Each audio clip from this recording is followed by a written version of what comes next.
3 7-year-old girls in matching wool coats walked straight up to me at a public playground, pointed at the faded tattoo on my forearm, and told me their mother had the exact same one.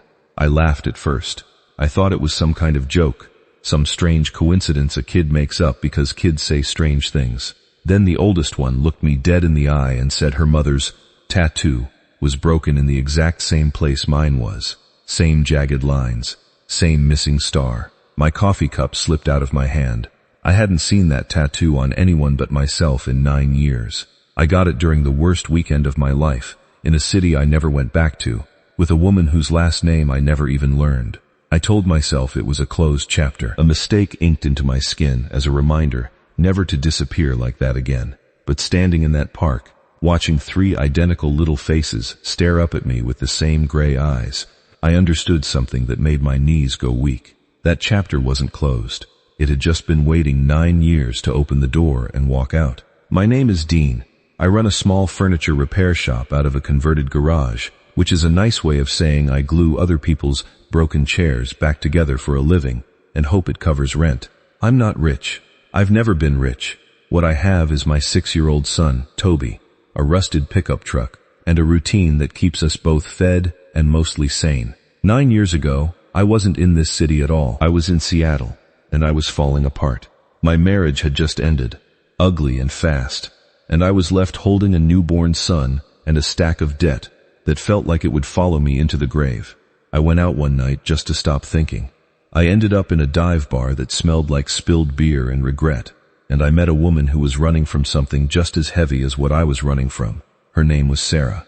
At least that's what she told me. We never traded last names. We never traded phone numbers that worked longer than a weekend. We spent 2 days together like 2 people who both knew the world outside that motel room was waiting to swallow us whole the second we stepped back into it. On a dare, half drunk and laughing, we got matching tattoos.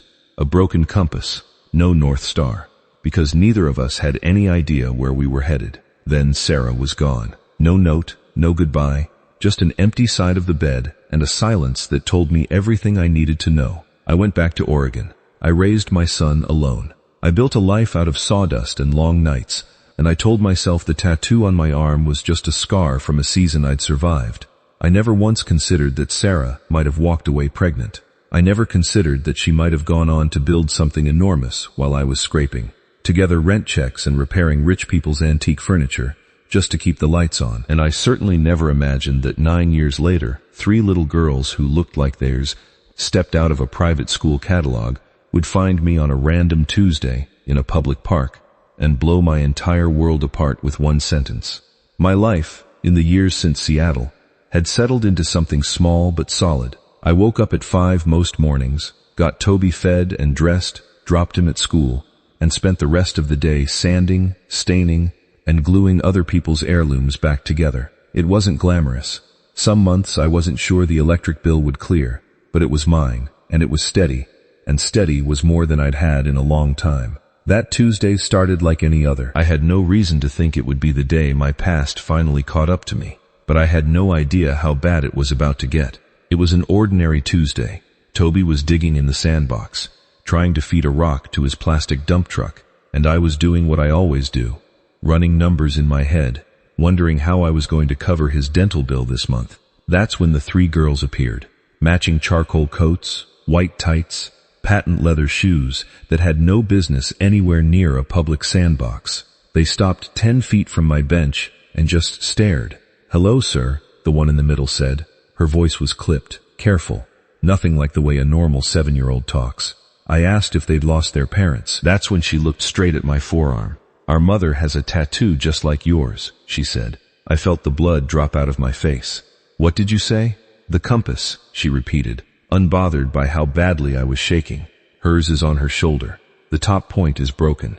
I asked for their mother's name before I even understood why my hands had started trembling. A nanny came sprinting across the grass before they could answer, panicked, apologizing, dragging the girls back by their shoulders like I was some kind of threat. And then, right before she pulled them away, she said one word that hit me like a fist to the chest. "Hastings." The girls disappeared into a blacked-out SUV before I could say another word. I stood there in the middle of that playground, my own son tugging at my sleeve, asking why I looked like I was going to throw up. That night, after Toby fell asleep, I sat at my kitchen table with a warm beer and my laptop, and I typed in a name I never expected to become obsessed with. Hastings Triplets. What came up stopped my breathing. Sloane Hastings. Logistics empire. Built a company worth billions before she turned 35. Single mother to triplets. No father listed anywhere. I clicked on a photograph and stared at a face I hadn't seen in 9 years. The same sharp jawline. The same storm gray eyes, just older, colder, armored in a way she never was in that Seattle motel room. I scrolled until I found a photo from a charity gala. She was turned away from the camera in an open-back dress. Right there on her shoulder blade was the jagged outline of a broken compass. She wasn't Sarah anymore.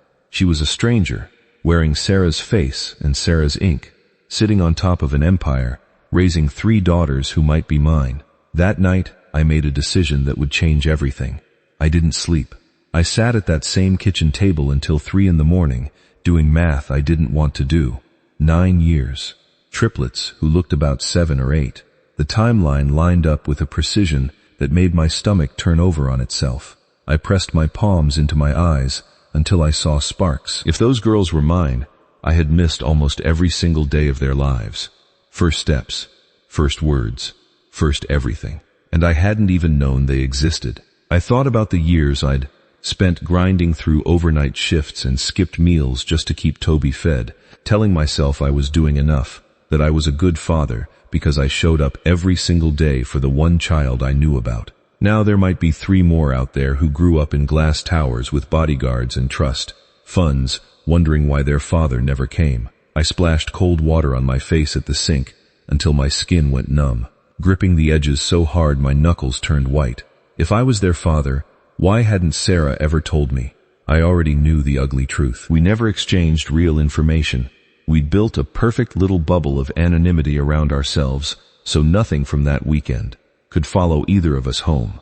But she was Sloane Hastings now, a woman with the resources to find anyone on earth if she wanted to.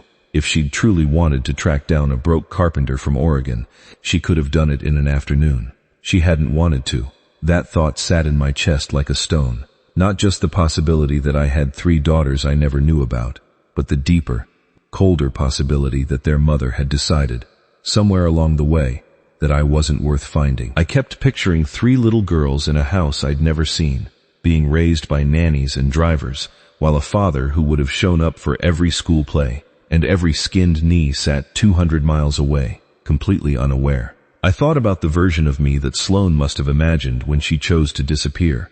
Some careless stranger from a bar who wouldn't matter, who didn't deserve to know. It made me furious. It made me ashamed, too, though I couldn't say exactly why. I checked on Toby before the sun came up, just to watch him breathe for a minute. He didn't know his whole world was about to expand by 3 sisters he'd never heard of. I didn't know how I was going to explain any of it to him, let alone to myself. I realized then, no one was coming to save me. I had to save myself. I didn't sleep that week, not really, but I stopped drowning in the shock and started doing something with it. I read everything I could find about Hastings logistics. I studied the layout of the downtown headquarters. I learned which floor she worked on, what time she usually arrived, which entrance the executives used. I wasn't trying to ambush her. I was trying to understand the size of the wall I was about to walk into. Week by week, quietly, methodically. I kept working my regular hours at the shop because Toby still needed dinner on the table and a father who didn't fall apart in front of him. But underneath that routine, something in me had hardened into resolve. I decided I didn't want her money. I didn't want a piece of her company. I just needed to look Sarah, Sloane, in the eyes and ask her the one question that had been eating me alive since Tuesday. Are they mine? I wrote 4 words on a piece of paper one morning before heading out the door, folded it, and put it in my jacket pocket like it was armor. I have the compass. I didn't know if it would even get past the front desk. I didn't know if she'd have me thrown out onto the pavement in front of every suit in that building. But for the first time in 9 years, I wasn't going to let this thing disappear into silence the way it had the first time. They had no idea what was coming. The lobby of Hastings Logistics was marble and cold air, and the kind of silence that makes you feel like an intruder just for breathing. I handed the receptionist my note. She read it with polite disinterest, scanned it into her system, and told me I'd probably be escorted out. Then the phone on her desk rang. She pressed her earpiece, and I watched every ounce of professional boredom drain out of her face. "Mr. Dean," she said, staring at me like I'd broken a law of physics. "Floor 72. Security will take you up." Sloane was standing at the window when I walked in, her back to me, wearing an ivory suit that probably cost more than my truck. When she turned around, I saw 10 years etched into the corners of eyes I used to know better than my own name. "You," she said. It wasn't relief, it was an accusation. "Me," I answered. She accused me of coming for money. That stung harder than I expected. I told her the truth. I hadn't even known who she was until 3 days ago, until 3 little girls walked up to me in a park and told me their mother had my tattoo. Her face went pale. "They shouldn't have spoken to you," she said. "The nanny was fired." "You fired a woman because your kids talked to a stranger," I said. "I'm not a threat. I just needed to know if I'm a father." The room went completely silent. She finally said it. "Yes, they were mine." The floor tilted under me. 3 daughters. I'd known it the second Ruby said the word compass. But hearing Sloane say it out loud in that sterile glass office made it undeniable. 3 days later, she showed up at my garage herself. No lawyer, no assistant, dropping a manila envelope onto my workbench right on top of a pile of cherrywood shavings. Inside was a non-disclosure agreement and a cashier's check for $2 million. Sign away my claim to them, disappear quietly, and my money problems would vanish overnight. I looked at that envelope for a long moment. I thought about Toby, about every hard month we'd survived together. Then I thought about Ruby, Hazel, and Piper, and the missing star on that broken compass. I pushed the envelope back across the bench. "Take it back." She called me an idiot, told me I was drowning and she was throwing me a life raft. I told her she wasn't offering me a life raft. She was offering me a payoff to erase myself from my own children's lives. "They don't need you," she said, her voice rising. "They walked up to a stranger in a park," I said, "because they were looking for a connection to a mother who's never home. You give them everything, except the one thing they're actually asking for." She didn't say yes to anything that day, but she left without the envelope, and that told me more than any words could have. A week later, Sloane brought the girls to meet me on neutral ground. No lawyers, no cameras, just a quiet greenhouse full of ferns and morning light. I didn't try to buy their affection. I handed each of them a small wooden compass I'd carved myself. North Star intact this time, nothing broken.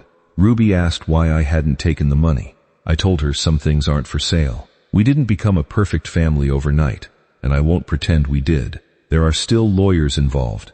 There are still 2 entirely different worlds trying to figure out how to share 3 little girls between a glass tower and a garage that smells like sawdust. But every week gets a little less impossible than the last.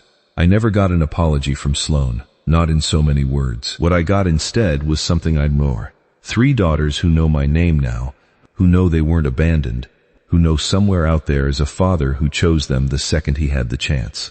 I didn't get the fairy tale. I got something more complicated and more real. Some maps take 9 years to finish drawing. Mine finally has a North Star,